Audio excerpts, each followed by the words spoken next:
The room exploded before anyone had time to think. Metal beds slammed. A chair flew.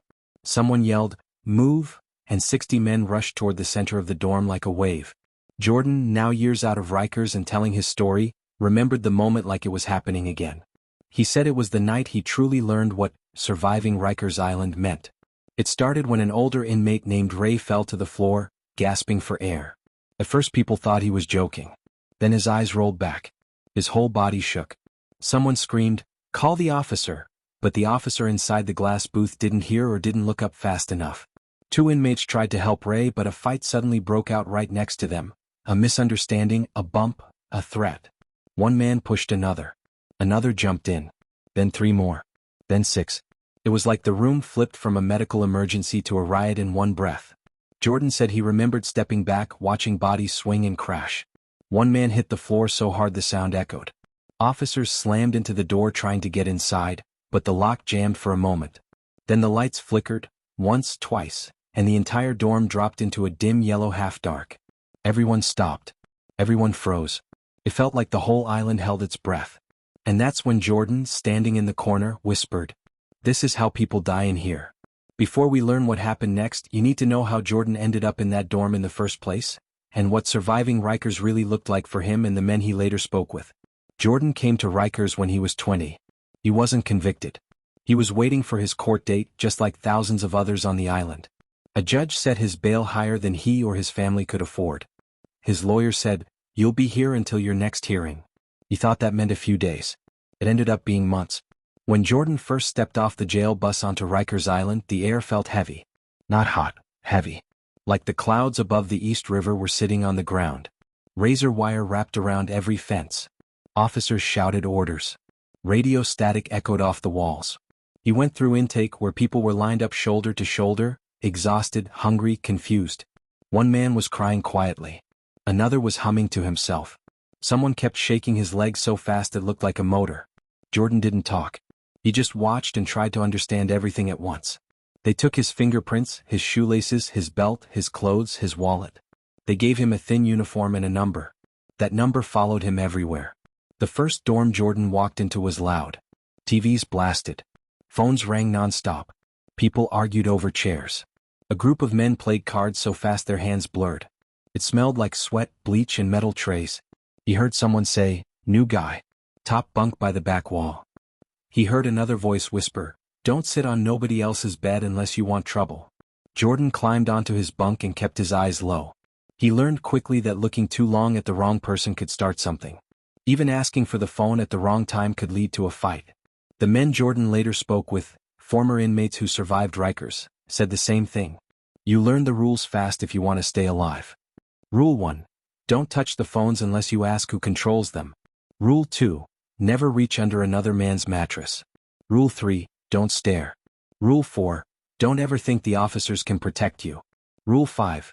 Nighttime is when fear gets loud. Jordan saw things the first week he still thinks about today. A man pacing for hours because he was too anxious to sleep. A younger guy writing letters he never mailed. Another man staring at the wall, whispering to someone who wasn't there. He had a bunkmate named Eric, an older man who had survived Rikers 3 times before. Eric warned him early.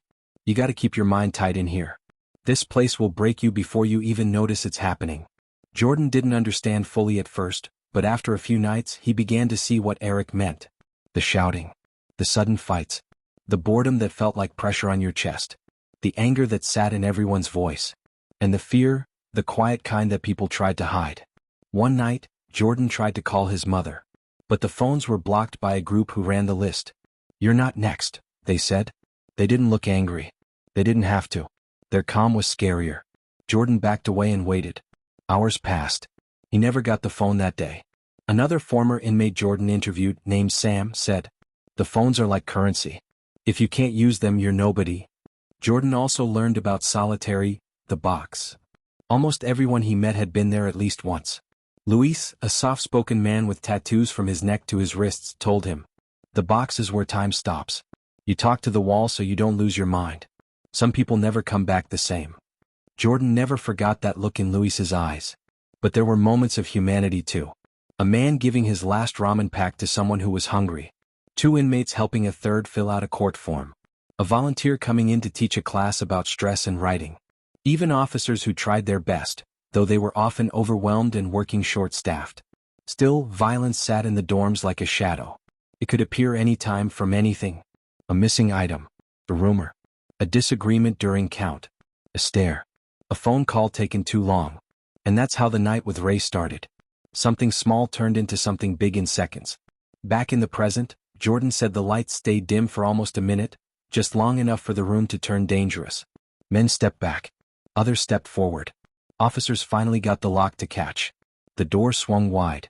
And right then, as the officers charged in with shields, another fight sparked near the showers, sudden, sharp, loud.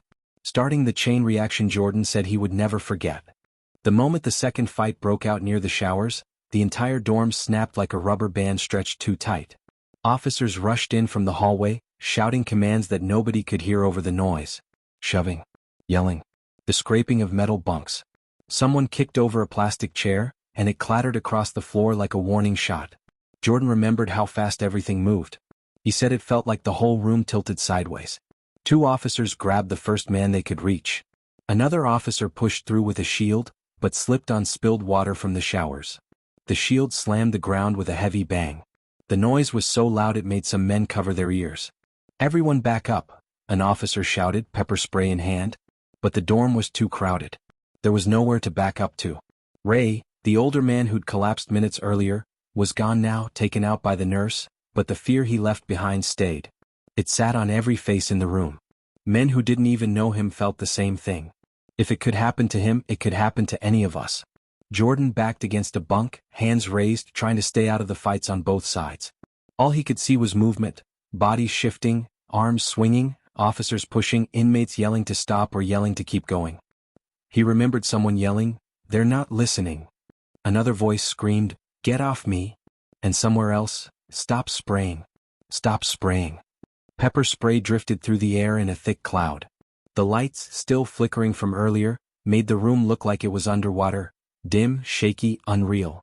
Jordan felt the spray hit his eyes even though he wasn't close to the fight. He blinked and blinked, but the burning didn't stop. His throat felt like he'd swallowed fire. He fell to one knee, covering his face. Around him, grown men were coughing, choking, gagging, some falling to the floor. Even the officers coughed. Pepper spray doesn't pick sides.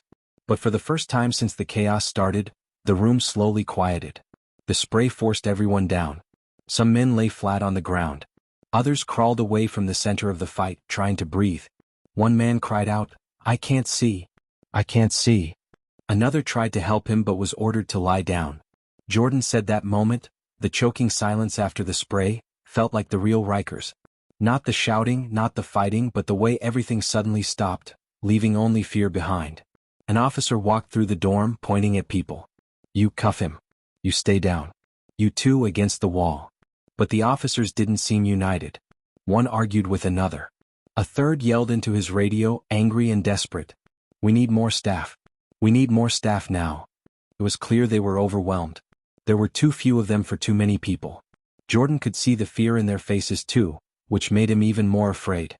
After the room calmed enough to move safely, officers began pulling men up one by one. Some were cuffed and removed. Some were checked for injuries. Some were yelled at for resisting, even if they hadn't done anything. Jordan sat against the wall, eyes burning, trying to catch his breath. A young inmate named Chris sat beside him, shaking so hard his bunk rattled. Chris whispered, "I thought I was gonna die." Jordan didn't answer. He felt the same way. Over the next hour, the dorm was cleared row by row. Officers stood near the doors, holding shields and talking quietly among themselves. Jordan overheard pieces. Short-staffed. Was supposed to be on break. Another incident in 5 East.